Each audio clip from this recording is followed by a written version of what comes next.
Hey everyone, it's Stacy Snyder, and I'm coming to you with this year's updates to Google Classroom. Now, I will tell you, there have been a lot. So, if at any time you need to, feel free to pause the video, go test out some of the settings and things that I'm showing you. But this video is meant for anybody from very basic skills to more advanced Google Classroom users. So I hope you find this informational and helpful as you get started this school year.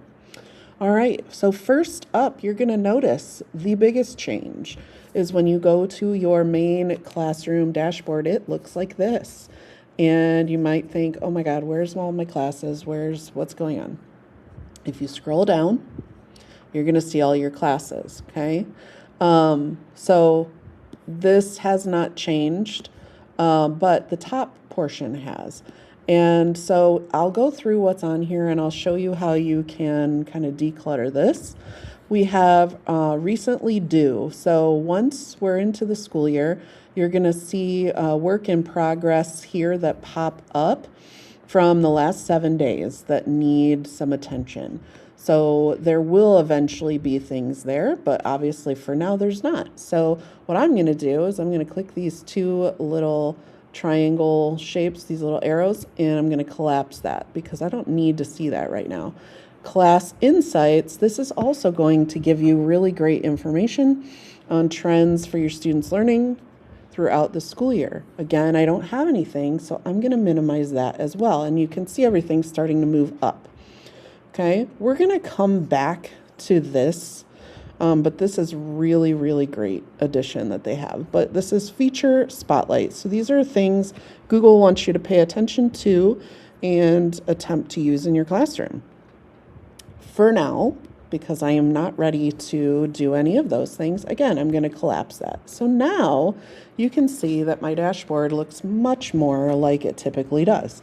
So you can easily collapse all of those, and then that will stay like that. So however you decide, it won't reset every time you go back. So you're going to see all of the classes. These are the classes that you are the teacher for, okay? You're going to see a new button up here called Enrolled. When you click on that, you're going to see a couple of things. These are classes that you are in as a student. One of them is Madison Kiefer's LPDC Google Classroom. So we should all have that. And you can't get to it on this page. So if you see it here, it's not here. I have to go to Enrolled, and then it's there. I have two other things as a student, and this is what the students actually will see. They'll see this that says due soon, and it says you don't have any work in the next 7 days. They can also click their view to do, but if they don't want to see that, if that's too much for them or too overwhelming, you can hit the collapse button so you can teach them how to do this. And then class learning tools, you might say, what is that? So if I hover over the little information bubble, gems and notebooks that have been posted by your teachers are available there. So those don't even have to go into the specific class. They will just be right here available to your students. But again, if you don't have any of those, have them collapse it. And it just kind of takes away that overwhelmingness of the page, having too much on the page. Because as we know, they're going to have multiple classes here. Okay? So that's the first thing. I'm going to go into, I'm just going to pick my first period class here.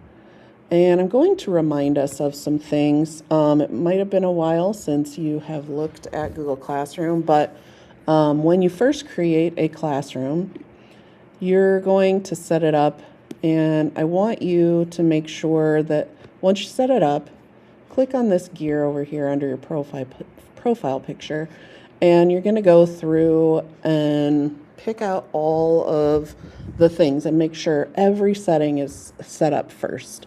So this is the very first thing I do before I even add anything to my Google Classroom. So pick a class name. Now, what I do is I just do Math P1 for period 1. I make it simple and easy.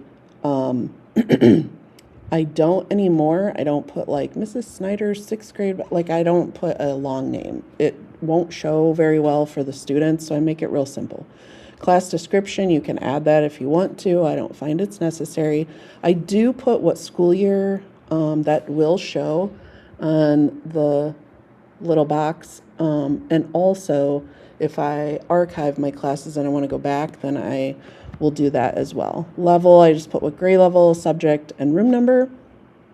Then these are the settings that every teacher is different, and you can determine what you want here. So if you ever want to have your students just type in your code to join, you want to make sure that's turned on. I think it's turned on by default, but you can turn that off, or you can reset it if it's like a weird one that's hard to distinguish, like if you have O's and zeros or something like that.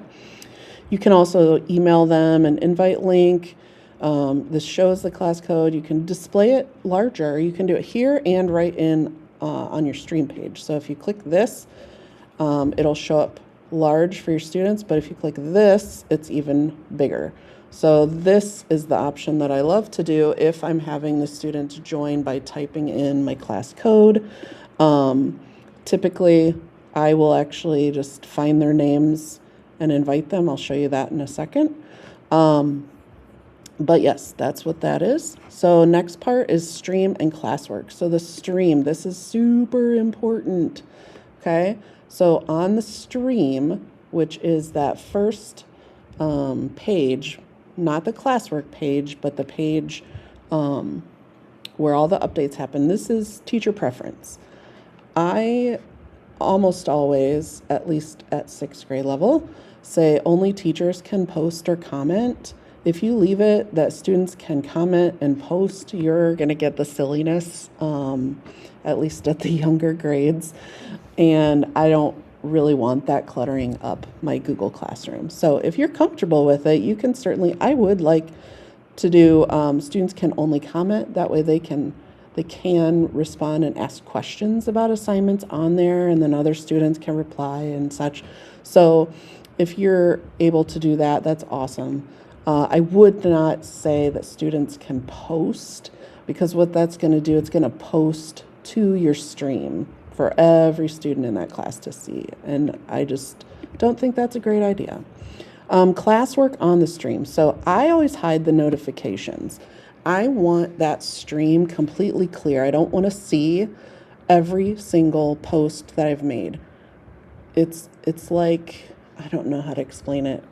When it's hard for students to even find anything, and what I see happen is they click something on the stream, and I want to redirect them into the classwork page. So typically I will say hide notifications, and then there's nothing on the stream unless it's an announcement, something important that I want to have them see, okay? All right. Guardian access. I do have this allowed. You do have to add in the emails. I'm not going to show that in this particular video, but if you want that available, it's not. If I click see example, the Guardian summaries are not amazing. They have gotten better. Let me see. There was an example somewhere. Let's see. Oh, here we go. So it looks like this. And they can get it daily or weekly.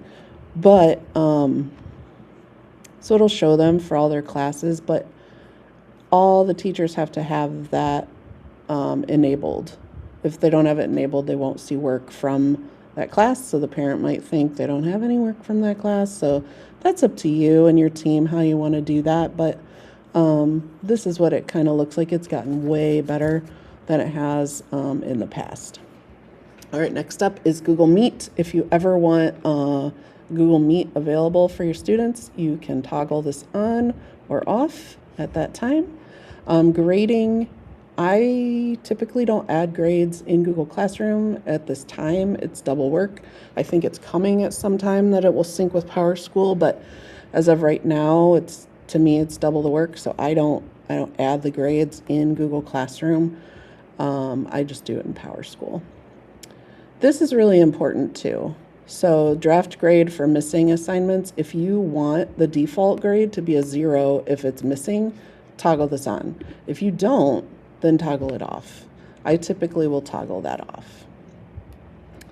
All right, grade calculation, you can have it do total points or weighted by category, however you set up your grades, and you can determine whether or not to show that to the students. You can also add grade categories, like if you want to say quiz is worth, I don't know, 50 points. You can have that set as a default, and then when you select the category of quiz, it'll automatically put that many points. So if you are super specific on your points and things like that, you can totally use that. Okay. All right. Learning goals. This is brand new, and I am going to go through this. I'm not going to do it here right this moment, but we'll come back to it. Okay. So those are all your settings. Once you've done all your settings, and that might take you a good 10-15 minutes if you're really thinking about like all your grading and things like that. So make sure you click save. All right, now we've got it set up. Now we're going to move on to the classwork. So classwork, I've got a couple things listed here, but they have updated this last year, and this is really amazing. So what I typically will do is I have a new topic, and I highly suggest you use topics. If you haven't created topics for your students, please do. So all you have to do is go to create, and you can go all the way down to topic. So we're going to say week of, and this is how I'll typically do it, August, let me think, so 17 through 21, and add the topic. Okay? It automatically populates it up at the top. So you can drag and rearrange them. Okay? And the nice thing that you can do is you can determine, like if I want my class resources to stay at the top, I can do that. I can leave that there, okay? If you don't assign a topic to it, like each of your assignments and things, they will go above whatever topics you have. So no matter how many topics you have, if you don't assign a topic to an assignment or material, it will stay at the very top. And that can be annoying if that's something you don't want at the top. Okay?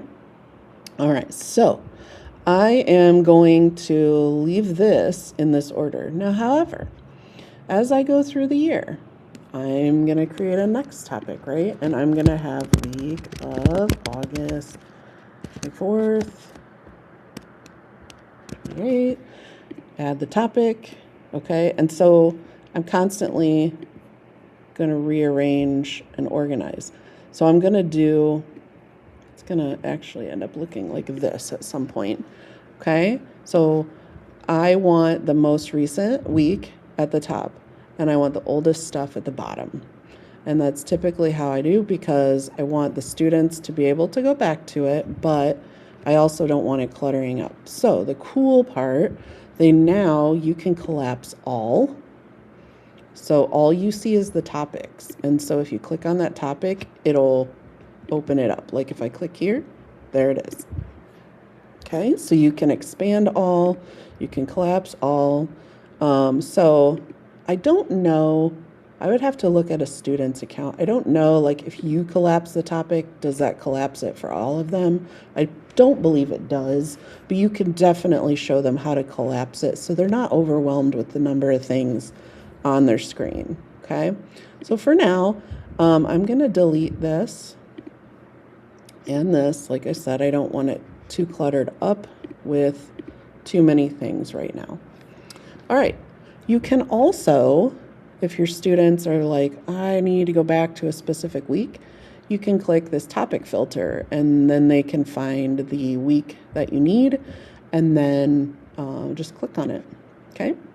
You can also share your class content. So if you are co-planning with someone, or you just have an idea that you want to share something you set up in your Google Classroom, click that.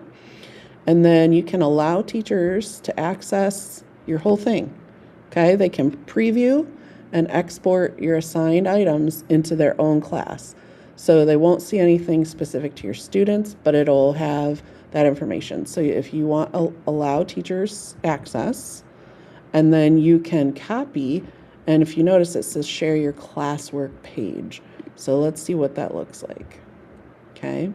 So this is what another teacher would see. And if they're like, hey, I want to copy this into my thing, they can click on these, or they can click select all and then export it into whichever Google Classroom that they want to. So that makes it super fast to share things with people. So I'm going to close out of that. All right. So let's look at, I'm going to create an assignment. And when I go to create, you're going to see several more options. I'm not going to go through every single thing today. What I want to focus on, and you will see Gemini Notebook and Gem, and we'll come back to that. But I'm going to go to assignment. And there are some new things here when you go to create an assignment. Again, you have lots of options, but the coolest thing that I see is tag learning goals. Okay, so tag learning goals, that is where back in your settings you can have these set up, and I already did that here. So I have the Ohio Learning Standards for math, and I have grade 6. So I'm going to be doing ratios first. So I can click all these, and I can be really specific and pick which standards I want for this assignment. I'll click 2. It does say you can go up to 10. I don't know why you'd be doing that many in one thing, but that's cool. So we're going to click confirm.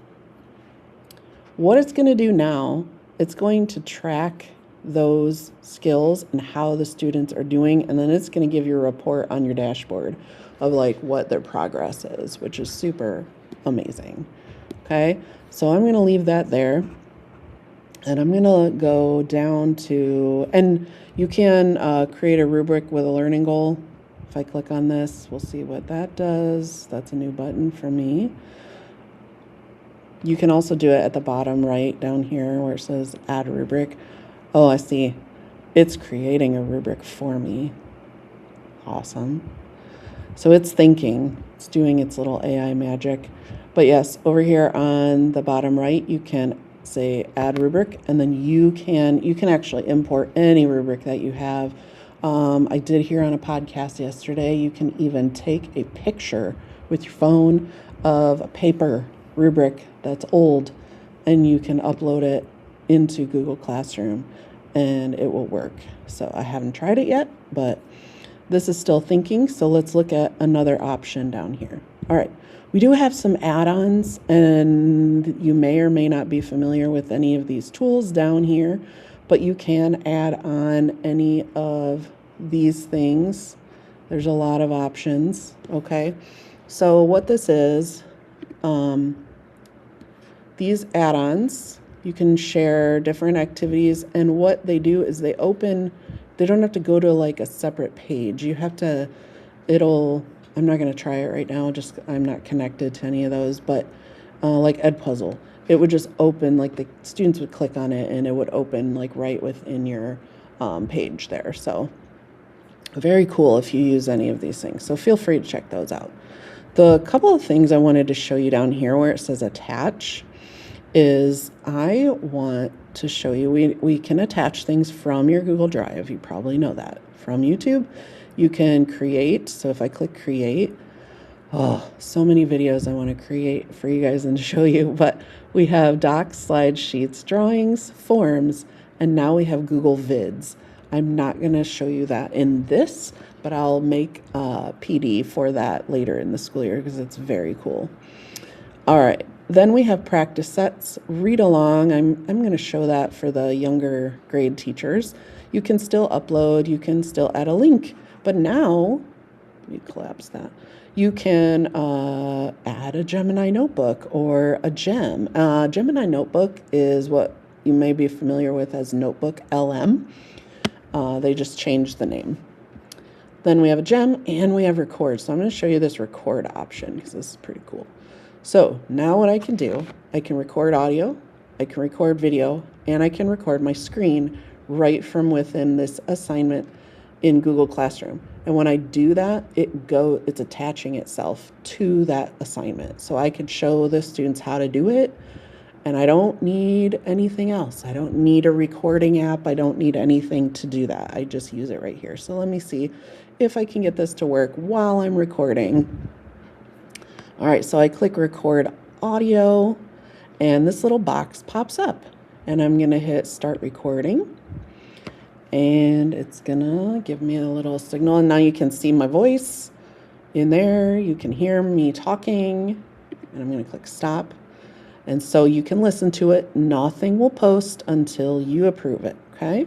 So it says recording will save to drive after posting. So let's check it out. Give me a little signal, and now you can see my voice in there. You can hear me talking.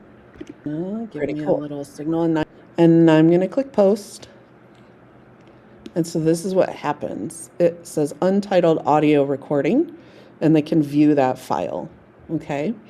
So I'm gonna hit untitled audio recording.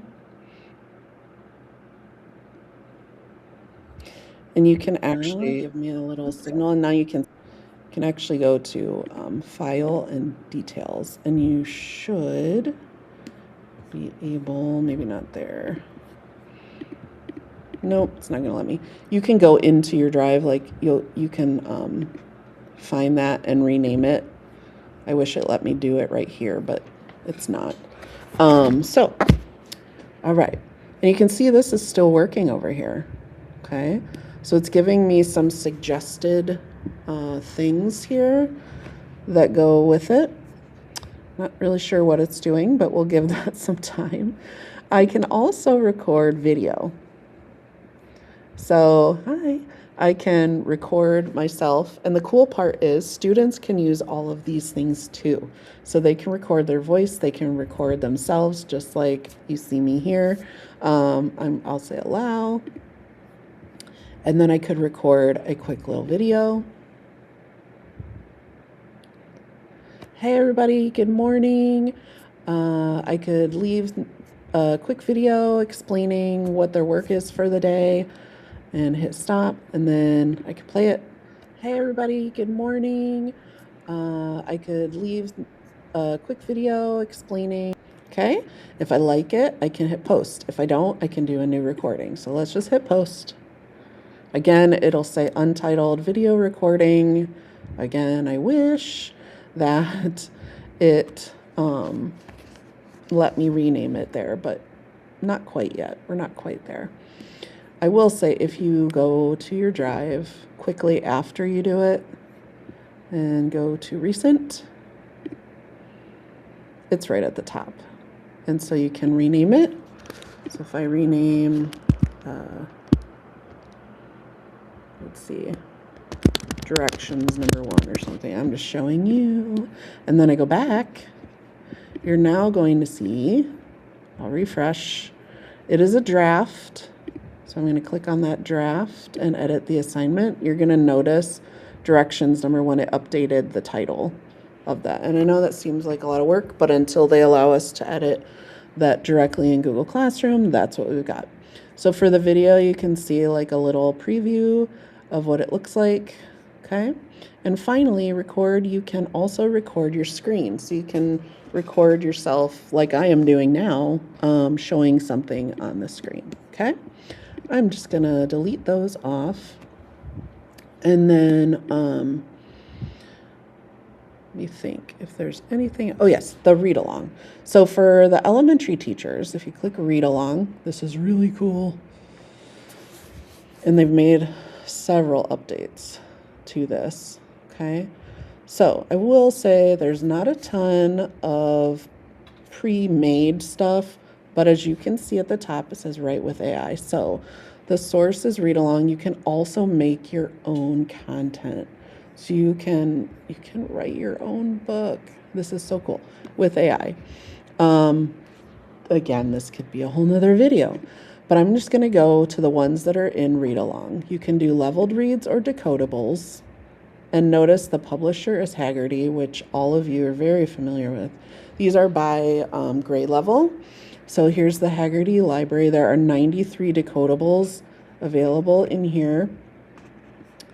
I'm just going to scroll through. Ooh, one on a chicken. So let's do that one. That has CVC words, CVCE words, consonant digraphs, TCH, and then you can see the endings that they have. And there's 2 questions.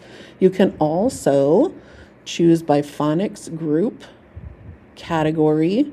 You can also do ones with questions. So I'm going to just click on this little chicken book. Okay. And so, I can preview all this before I decide to add it to my Google Classroom with my students. So I can go to the next page. What's cool is if I click on it, it should, maybe because let me go to student view. So if you click try student view, this will be what the students see. There we go. Okay. So they would click start. Let's read. When an egg hatches. And what I'm going to do is I'm going to allow my microphone, and she's listening to me. This hen has 7 eggs. Excellent. You are reading really well. And I want you to notice what happened over here. I said that word wrong, and it got it correct. It marked it. So she will sit on them and not get up. One day the chicks and the eggs go sheep.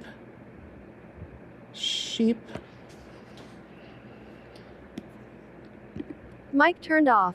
Okay, you get the idea. All right, so you can continue and go through.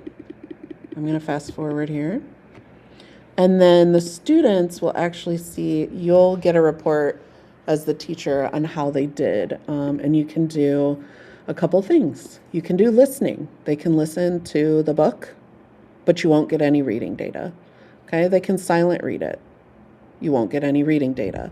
But if you do the read aloud like I was just doing, it will have live help, and then there'll be comprehension questions at the end, but you'll get reading data based on their accuracy, phonics, and other things. So pretty cool.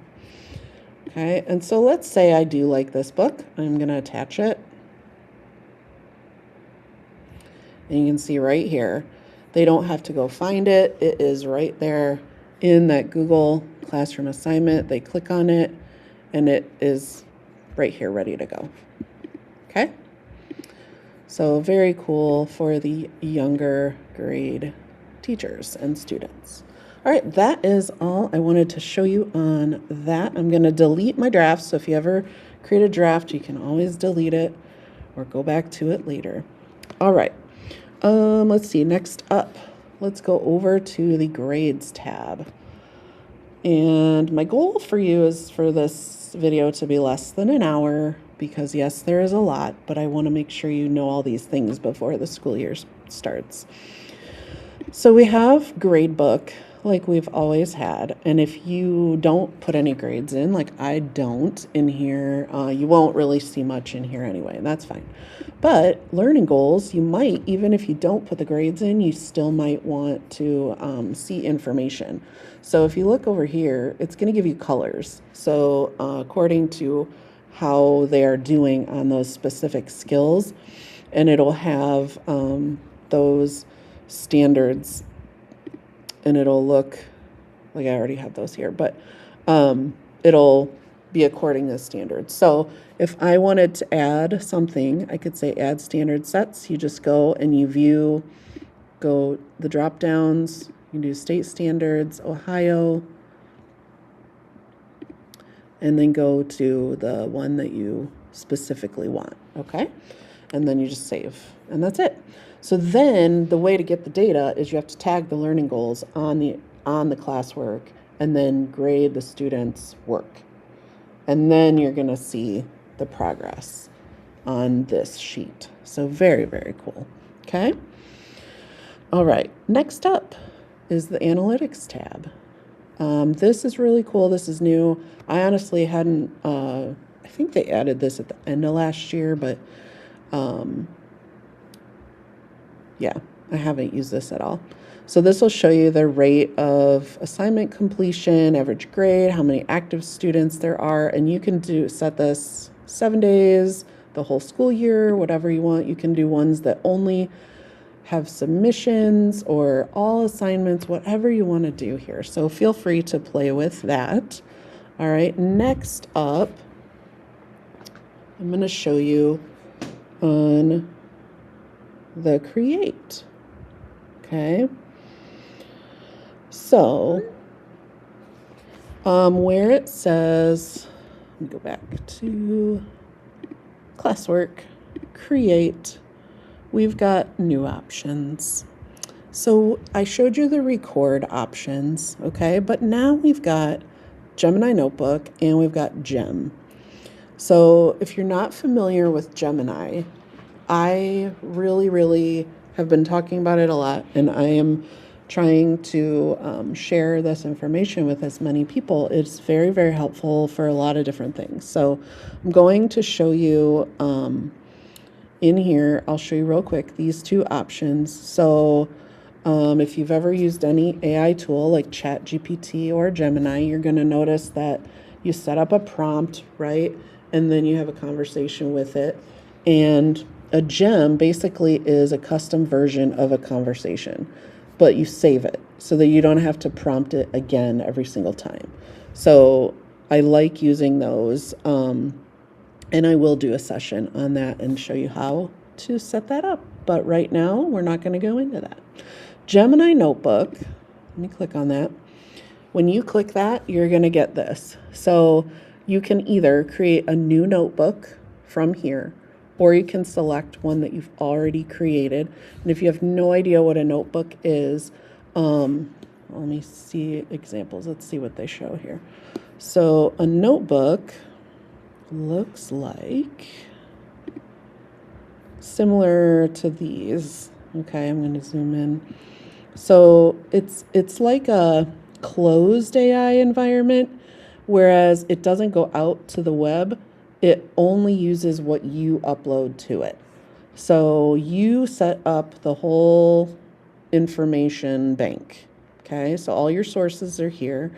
You can have the conversation in the middle, and then the studio is where you create things. Okay, so it's kind of got 3 sections. So you could add all the resources that you want for a topic for your students. And then they can have conversations in here, and they can also create things. You can also have things pre-created, okay?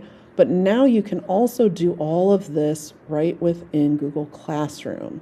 So Gemini in Classroom allows you, let me see if I can find, to kind of set that up. Here's another example. So this is 10th grade physics. Here's all the things that they want for this unit. Usually it's like a unit or a section of a unit or a lesson, but it will take just your information. It will not go out to the web to do other sources unless you ask it to. And then the studio has so many things you can do. It will create a slide deck for you, a video overview of your unit or lesson. My favorite absolute one is the audio overview, which it creates a podcast, which is a conversation between 2 people usually. You can make it entertaining. So that's pretty cool. So if you wanted to have some resources on a unit that you're doing and have it all set up and be able to have your students use AI in a way that you are controlling, this is the way to do it.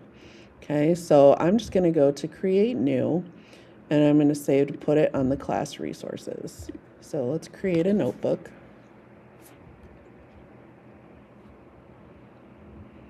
All right, so right now I've got nothing. So I'm going to get rid of, I don't want Gmail.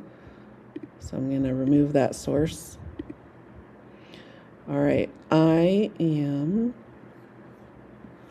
going to pull in something. So you can say, you can pull in Google Drive content, or you can pull in web resources. Let's see what it does here. So I'm just going to say illustrative math grade 6. Let's see what it finds. And you can customize it even further. Like you can load in a bunch of sources, but not have all of it. So right here, let's see, I can view these and I can select them all, or I cannot. So I don't want this one. I don't want this one. So I'm going to go through and I just want that one. So I'm going to say import, and it's going to bring that in for me. Okay. And then maybe I'm going to go to my drive and I'm going to add, let's see, unit 1. So it's looking, oh, I wasn't specific enough.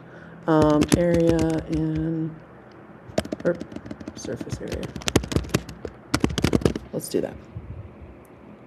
Oh, well, weird. All right, let's go this route. We're going to hit add sources.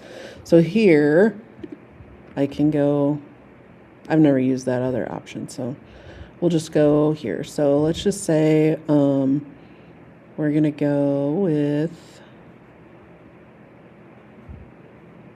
I'll just pull in something old from 5th grade.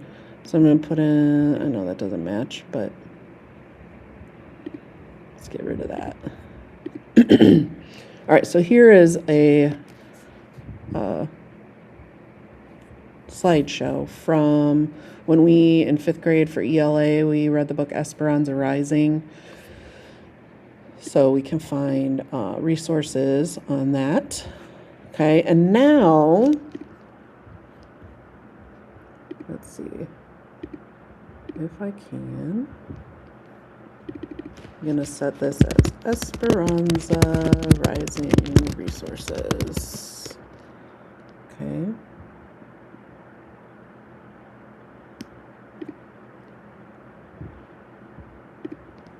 I'm going to say done. All right. So I'm going to say create a summary of lesson 2.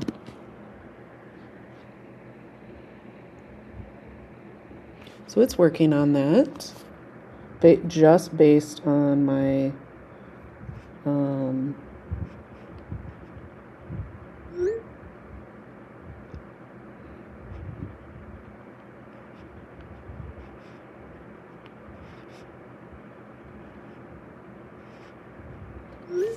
so it's just based on what the one thing, and the more sources that you upload, the better it is. Okay. All right, so you can see here what the opening, what the objectives are. It's pulling all this information. I can even do a video overview. This does usually take a little while, but I can do short, or I can do an explainer. So I want to just do the lesson concept. So what is this all about? So if I hit generate, it's going to take a few moments, and you can notify yourself when it's ready. The more things you have, the longer these are going to take. Because I only have one, it's probably not going to take a whole long. They also have infographics. So it's an AI generated infographic based on your sources about whatever your topic is. You have the slide deck that you can do. And this is just real general overview. So I'll show you that in just a second. I will turn on these notifications so that I know when that is ready to go. Okay, so once I have this over here, you're going to notice it's already right here. Okay, and so let's see, it should be at the top, hold on, of Classwork. Oh, maybe because it's not done.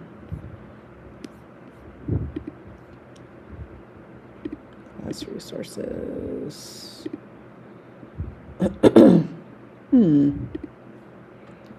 It should be right here. So at the top of the Classwork, it should have your Notebook LM or your Gem. Those will pop up at the top.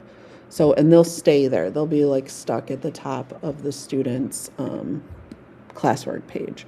So I will dive more into those, but just know This is going to take you a while to play around with if you've never used Gemini Notebook. So very, very cool, and lots of possibilities that you have there. Okay, let me close that up. Next up, we have, let me check my list, make sure I cover everything. All right, so if I wanted to create a gem, okay, I can do, they have templates. So you can say, quiz me, and it'll have, let me just do that option. Okay, now it says, this class doesn't have any attachments that are supported by Gem. You can still create a new gem and add knowledge files by uploading directly from Drive. So because my assignment is blank, right, it doesn't know what content to make a quiz on. But if I already have my assignment, I have my unit like ready to go, then I can add a gem. Let's look at an example.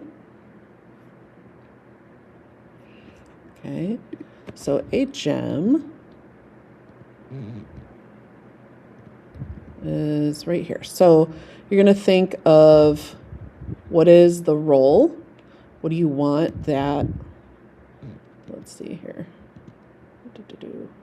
Okay, here. So you're going to give it a title. For this example, is standards-based lesson planner. Obviously, this is not student-facing. This would be just for you as a teacher, but this is an example. You give it a title.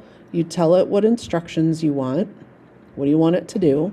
Okay, and then you give it some knowledge. So you do, you add anything that you want. So what I've done in the past is I'll add the state standards for that subject area. I will add any curriculum materials that I want it to refer to.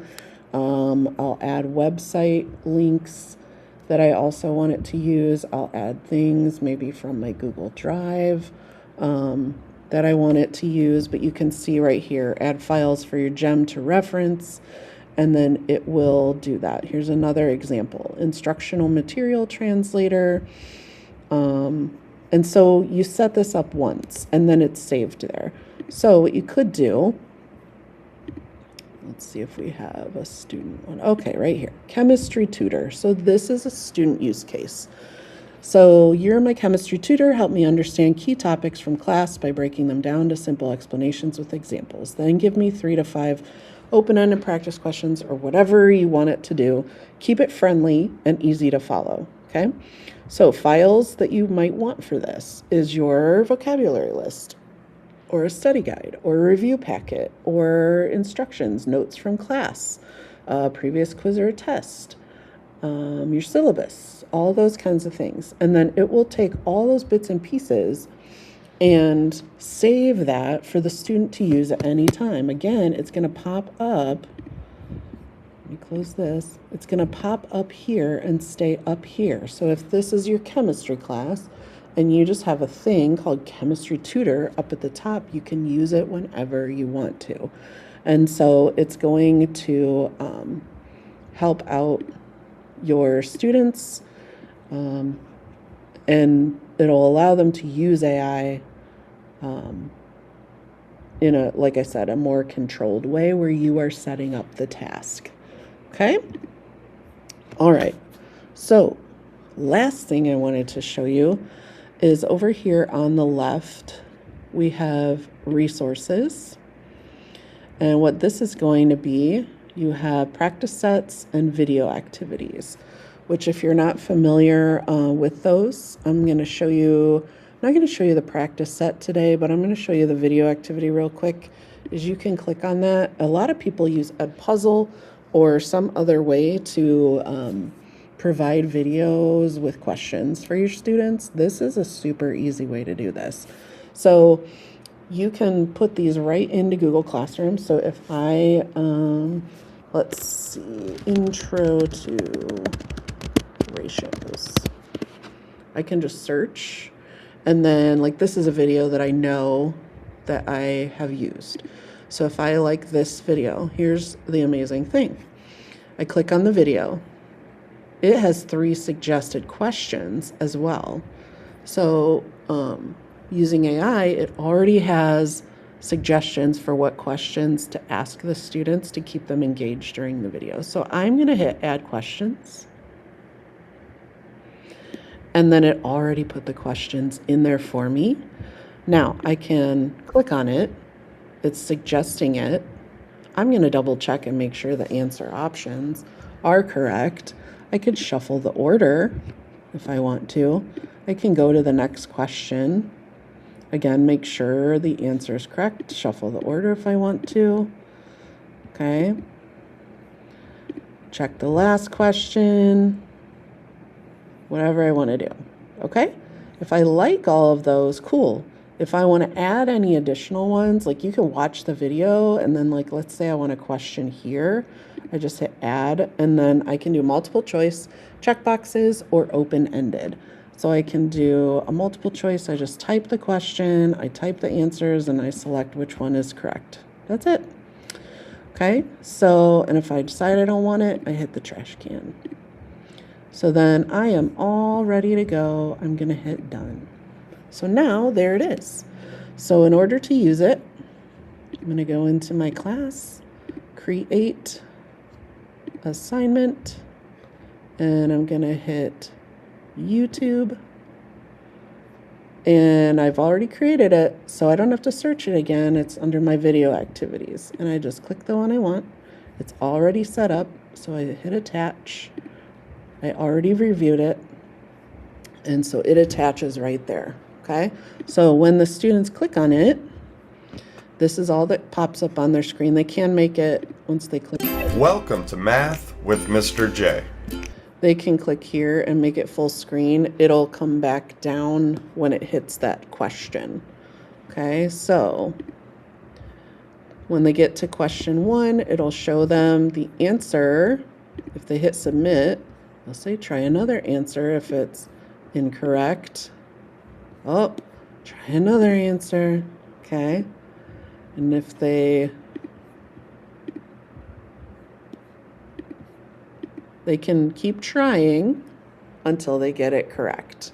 Once they get it correct, it will turn green. It'll have a check mark. Shows the relationship between different. And it resumes the video. Okay. They can go to settings and they can speed up the video. Like if it's too slow or too fast, they can speed that up, slow it down. When they get to finish, okay, if they haven't answered the question, they'll say, hey, don't forget to answer all the questions. And then if they go and get them all, there'll be a little cat that throws confetti, and then they can see a summary of how they did.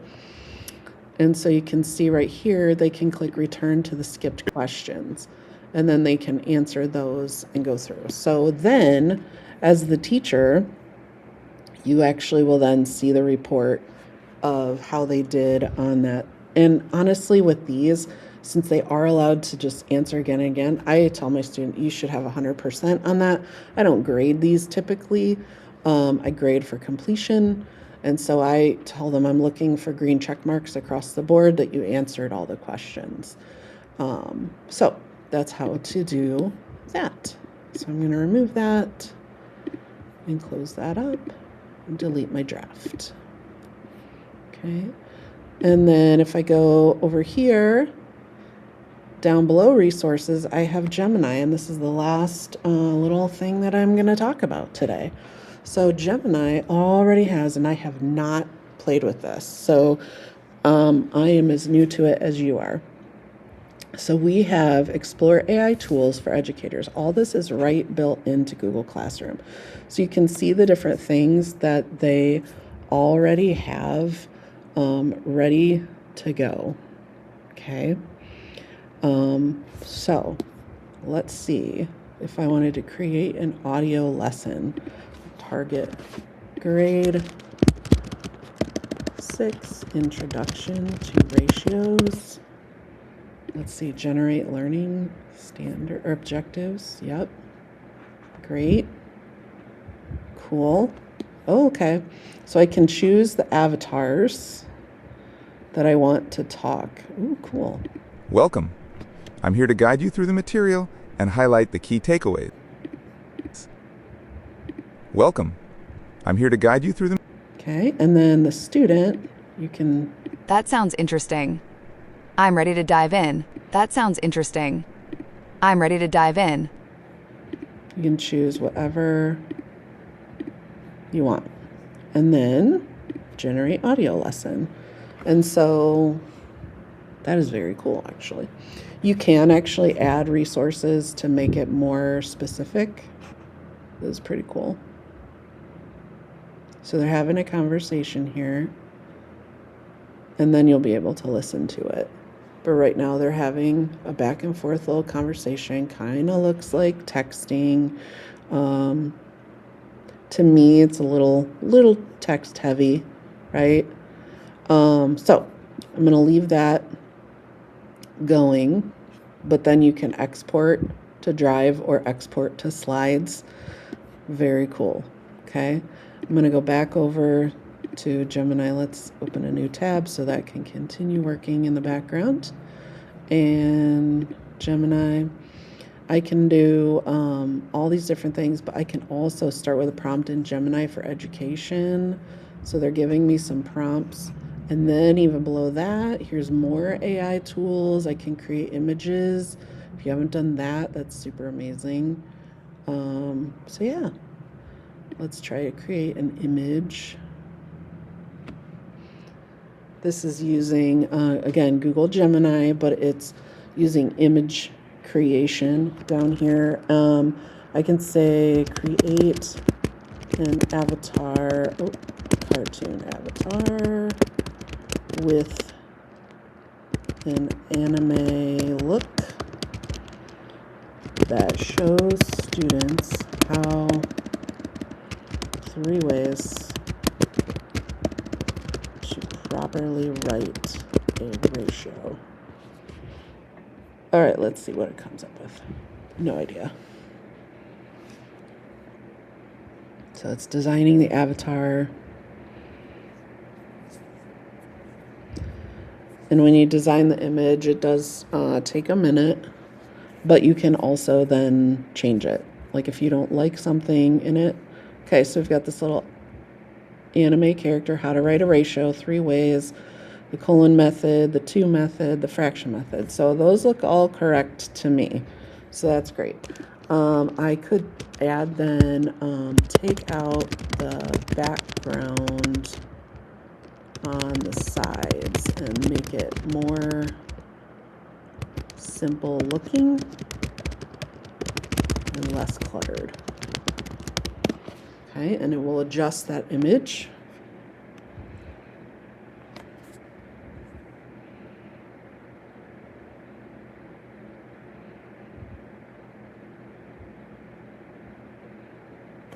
And we'll see how it changes.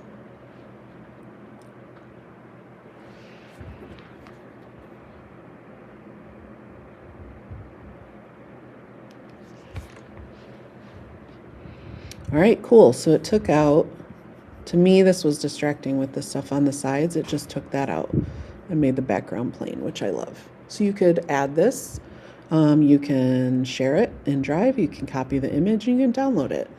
So very cool. So all of these things are right here in Google Classroom. You don't even have to leave Google Classroom to do these things. And like I said, these are all here. You can upload sources. When you go to use the thing, generate a quiz, let's see, outline a lesson plan. Cool. Can even do a 5E lesson plan. Amazing. Relevel a text. Can add the text. Let's see, build a choice board. Super cool. Very cool. Craft a hook. All those options. So, yes, so many different things. So hopefully, I know that probably was a lot throwing at you, but I wanted to provide you with something you can look for throughout the beginning of the school year. Maybe not all in one day. All right. So enjoy. Like I said, they have updated so many things in Google Classroom that I wanted you to be aware so that you would get the full use out of it. If you have any questions or anything, let me know. As said in my email to you, just click on the Google form, and that will, when you fill that out, that will let me know that you've watched this whole video and I will send you a certificate for 1 hour of PD credit. So thanks for watching. Have an amazing school year. See you later.